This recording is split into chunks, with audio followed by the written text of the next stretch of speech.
I'm 78 years old, and I need to tell you something I should have understood decades ago. This isn't advice. I don't have the right to tell you how to live, but I do have something else, time behind me, enough of it to see the shape of a life when it's nearly finished, and what I see now, looking back, isn't what I expected to find. I lived a certain way, for a very long time.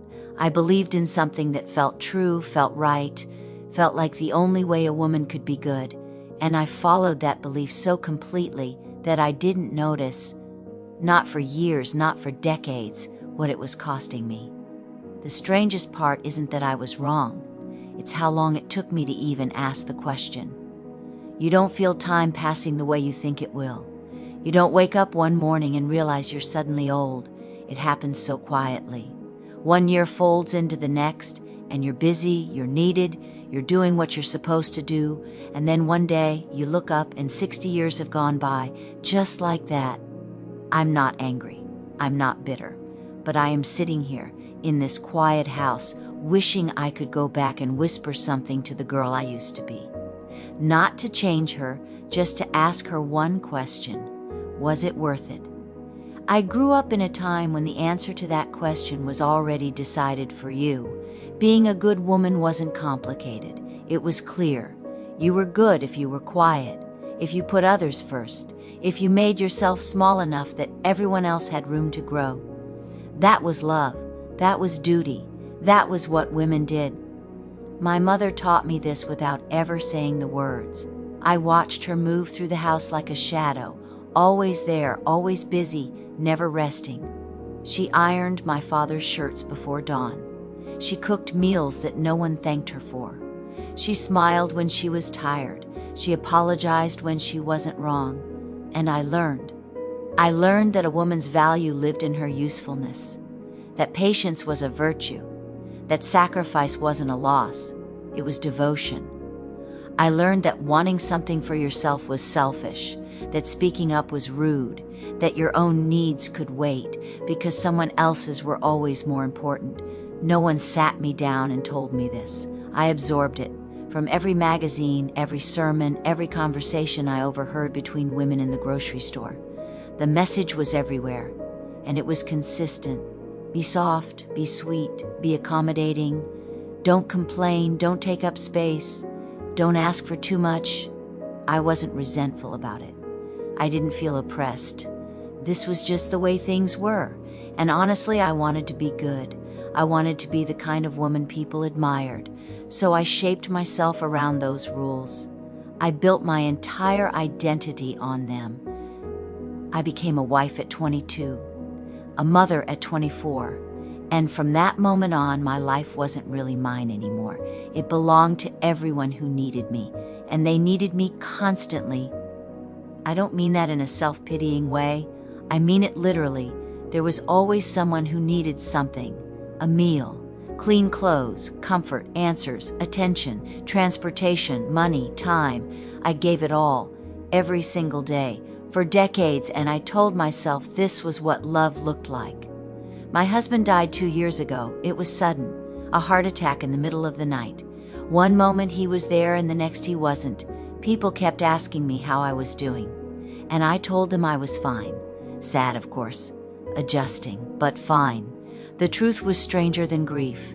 The truth was that for the first time in 56 years, I woke up and no one needed me. The house was silent, not peaceful, silent. The kind of silence that presses against your eardrums, the kind that makes you aware of your own breathing. I got up that first morning and walked into the kitchen, out of habit. I started making coffee for 2, then stopped, put 1 cup back, stood there staring at the counter, unsure what to do next. There was no one to feed, no one to check on, no schedule to maintain. No one was waiting for me to finish so they could start. Just me, and I didn't know what that meant. The days after the funeral were the longest of my life. People came by for a while, bringing casseroles and sympathy. Then they went back to their own lives. The phone stopped ringing, the visits stopped coming, and I was left with this enormous echoing quiet. I thought grief would be the hardest part. I miss him, the empty bed, the absence of his voice, but it wasn't. The hardest part was the realization that I had no idea what to do with myself when no one needed me to do anything. I'd wake up in the morning and think, what now? I'd make breakfast, but there was no reason to make it at any particular time. I'd clean rooms that were already clean just to feel useful. I'd go to the store and wander the aisles, picking up things I didn't need just to have somewhere to go. I started noticing how many of my habits weren't actually mine. They were routines I'd built around other people. I cooked at 5:30 because that's when dinner needed to be ready. I watched certain TV shows because he liked them. I kept the house at a certain temperature, arranged the furniture a certain way, and shopped at stores he preferred. When he was gone, all of those things felt arbitrary, meaningless. I could do anything I wanted now, but I had no idea what I wanted. That's when the real fear set in, not the fear of being alone, the fear of realizing I didn't know who I was when I wasn't needed. I'd spent 60 years building my identity around other people. I was someone's wife, someone's mother, someone's support system. I was the person who made things easier for everyone else. But when all of that was stripped away, when there was no one left to take care of, I looked in the mirror and didn't recognize the woman staring back. Who was she? What did she want? What made her happy? I didn't have answers. I'd never needed them before. My worth had always been measured by how much I gave, how smoothly the household ran, how well I managed everyone's needs, how little I complained. And now there was no one to give to, no household to manage, no need to meet but my own, and my own needs felt impossible to locate. It's a strange kind of loss, realizing you've disappeared, not physically, but the version of you that existed outside of usefulness.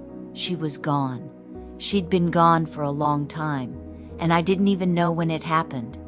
I kept thinking, this will pass, I'll adjust, I'll find a new routine, a new purpose. But weeks turned into months, and the emptiness didn't fill. I joined a book club, volunteered at the library, started going to church more often. I kept myself busy, kept myself surrounded by people, but none of it touched the hollow space inside me, because the problem wasn't loneliness. It was the slow, creeping understanding that I had built my entire life on a lie. The lie was simple, beautiful even. I'd believed it so completely that I never thought to question it. I believed that if I was good enough, patient enough, selfless enough, everything would work out. That my time would come. That after I'd raised the children, after I'd supported my husband, after I'd done everything I was supposed to do, there would be space for me, time for me, a chance to become whoever I was supposed to be underneath all the roles I'd played. I believed that self-sacrifice was the same thing as love, that giving everything meant I was strong, not lost, that waiting was noble, that someday it would be my turn. I don't know when I started believing this. Maybe I always did. Maybe it was woven into every lesson I learned about being a woman, being a wife, being a mother. Give, bend, wait, your reward will come. But it didn't. There was no reward, no moment when the universe said, okay, you've earned this, now go live for yourself. There was just time passing, silently, relentlessly, and by the time I looked up, 60 years were gone. 60 years of telling myself, later, after this. When things settle down, when the kids are older, when he retires, when I'm less busy, later, but later never came. I remember being 29, standing in the kitchen after everyone had gone to bed, staring at a community college brochure I'd picked up at the library. I'd always wanted to study literature, to sit in a classroom and talk about books, about ideas, about things that had nothing to do with laundry or grocery lists. I held that brochure for a long time. Imagined myself walking across a campus, carrying textbooks, sitting in a lecture hall. Then I folded it up and threw it away. The kids were young. Money was tight. It didn't make sense. Not right now, maybe later. I remember being 43, finding an old journal from high school tucked in the back of a closet. I used to write in it every night. Stories mostly, little fragments of things I'd imagined. Characters, worlds, whole lives that didn't exist. I sat on the floor and read through it, page after page, and felt something twist in my chest. I'd forgotten I used to do this. I'd forgotten I liked it. I thought about buying a new notebook, starting again, but it felt silly, indulgent. I had responsibilities, real things to do, maybe later. I remember being 56, my youngest finally moved out, the house suddenly too big, too quiet. I walked past his empty room and thought, this is it. This is the space I've been waiting for. I could travel now, take a class, learn something new, join a painting group, volunteer somewhere that mattered to me, not just somewhere convenient. I stood in that doorway and felt the possibility of it. And then I turned around and started cleaning out closets instead, because I didn't know how to start, didn't know what I wanted, didn't trust that it was okay to want anything at all, maybe later. Every single one of those moments felt small at the time, forgettable, not worth mourning. But together they add up to something enormous. They add up to a life I didn't live, not because anyone stopped me, not because I was trapped, because I stopped myself. I told myself my desires didn't matter as much as everyone else's needs, that my time would come, that waiting was virtuous. I told myself this so many times that I believed it, and in believing it I erased myself. Slowly, piece by piece, until I became someone I didn't recognize. There was a version of me that existed before I learned to shrink, before I learned to wait, before I decided that being good meant being invisible.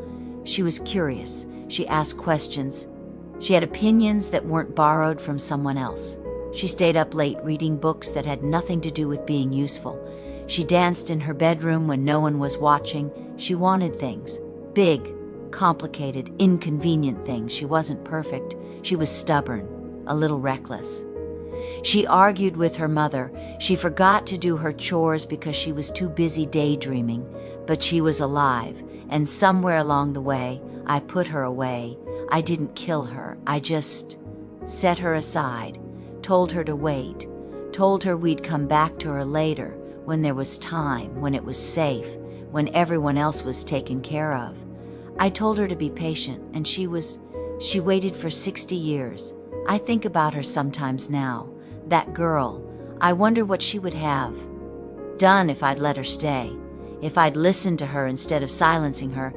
Would she have written something, traveled somewhere, built something, believed in something bigger than duty? I don't know, and I never will, because I traded her for approval, for acceptance, for the comfort of knowing I was doing what I was supposed to do. I thought that was a strength.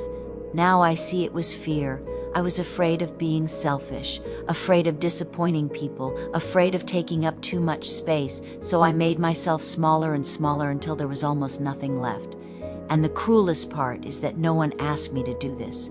My husband never demanded I give up everything. My children never expected me to disappear. My mother never told me I wasn't allowed to want things. I did it to myself. I believed the lie so completely that I didn't need anyone else to enforce it. I enforced it myself. Let me ask you something. And I'm not asking because I think I know the answer. I'm asking because I didn't ask myself soon enough. When was the last time you did something just because you wanted to? Not because it helped someone else. Not because it made you look good or responsible or selfless, just because it made you feel alive. When was the last time you said yes to something that scared you, or no to something that drained you? When was the last time you let yourself want something without immediately justifying why you don't deserve it, or why it's impractical, or why it should wait? How much of your life belongs to you, really belongs to you? Not the parts you give away, not the roles you play, not the version of yourself you've built to make other people comfortable, the real you. Do you even know who that is anymore? I'm not saying this to make you feel guilty. I'm saying it because I didn't ask myself these questions until it was too late to do much about the answers. And I don't want that for you. I don't want you to wake up one day in a quiet house and realize you spent your whole life waiting for permission to exist. There's a difference between the woman I was and the woman I am now. the woman I was believed that goodness required sacrifice, that love meant erasing yourself, that your value was measured by how little you needed. The woman I am now knows that's not love. That's fear dressed up as virtue. Real love doesn't demand you disappear. It doesn't ask you to wait forever. It doesn't measure your worth by how much you're willing to give up. Real love makes space for you, all of you. The messy parts, the selfish parts, the parts that want things. The woman I was taught time was infinite, that there would always be another chance, another tomorrow, another year. The woman I am now knows that's the most dangerous lie of all, because time is the one thing you can't get back. I can't undo 60 years. I can't go back and tell that 29-year-old woman to enroll in that class. I can't hand that 43-year-old a notebook and tell her to write. I can't pull that 56-year-old out of the closet and take her somewhere she's never been. Those moments are gone. But you still have yours. And the difference between regret and wisdom is what you do with that knowledge. I don't regret the love I gave. I don't regret being a mother, being a wife, being there for people who needed me. But I do regret believing I had to disappear to do it. I regret thinking my needs were less important than everyone else's. I regret waiting for someday instead of choosing today. I regret not asking the hard questions sooner. Time doesn't announce itself. That's what I want you to understand more than anything else. It doesn't come crashing in with warnings and alarms. It doesn't remind you that it's passing. It doesn't shout, "Hey, pay attention, this is it. This is your life, don't miss it." It just moves quietly, steadily. One day at a time. You wake up and make breakfast, you go to work, you come home, you make dinner, you go to bed, and then you do it again, and again, and again. And one day you're 78, and you look back and you can't figure out where it all went. Not because anything dramatic happened, but because nothing did. You were careful, you were responsible, you were good. And somehow, in being all of those things, you forgot to be alive. That's the part no one tells you. Time isn't loud, it's polite. It waits for you to be ready, but it doesn't wait forever. I'm not trying to scare you, I'm trying to wake you up. Because the life you're living right now, this isn't a dress rehearsal, this isn't practice, this is it. And every day you spend telling yourself later is a day you don't get back. I've made peace with what I can't change. I can't reclaim the years. I can't rewind the clock. I can't become the woman I might have been if I'd chosen differently. And honestly, I'm not sure I'd want to, because the life I lived, even with all its regrets, is still mine. The people I loved, the moments I had, the quiet joys I found in small things, those were real. Those mattered. I don't want to rewrite my story. I just wish I'd written more of it myself. There's a kind of grief that comes with age, not the grief of losing people, though that's part of it, but the grief of losing time, of recognizing all the versions of yourself you never became because you were too afraid, too busy, too convinced it wasn't the right moment. I feel that grief, but I also feel something else. Gratitude, not the kind that tries to make everything okay. Not the kind that pretends loss is secretly a gift, just gratitude for what's left, for the ability to see clearly now, even if it's late, for the chance to sit here and tell you this in case it helps. I'm grateful I can still feel the sun on my face, still read a book that makes me cry, still laugh at something unexpected. I'm grateful for the hours I have left, however many that are, because even now, even this late, I still get to choose how I spend them, and that's something. I don't wake up anymore thinking about what I should do. I wake up thinking about what I want to do, and some days that's enough. Sit with this for a moment, not the whole story, not all the details, just the question underneath it. Are you living the life you'll want to remember, or are you living the life you think you're supposed to live? Because there's a difference, and that difference is everything. I'm 78. I can't go back. I can't undo the choices I made or reclaim the time I lost. But you can. You still have time, not forever, but enough to stop waiting, enough to stop shrinking, enough to ask yourself what you really want, and then do something about it. enough to stop telling yourself later, I don't know what happens next for me. I don't know how much time I have left or what I'll do with it, but I know this: I'm not waiting anymore, and I hope you won't either.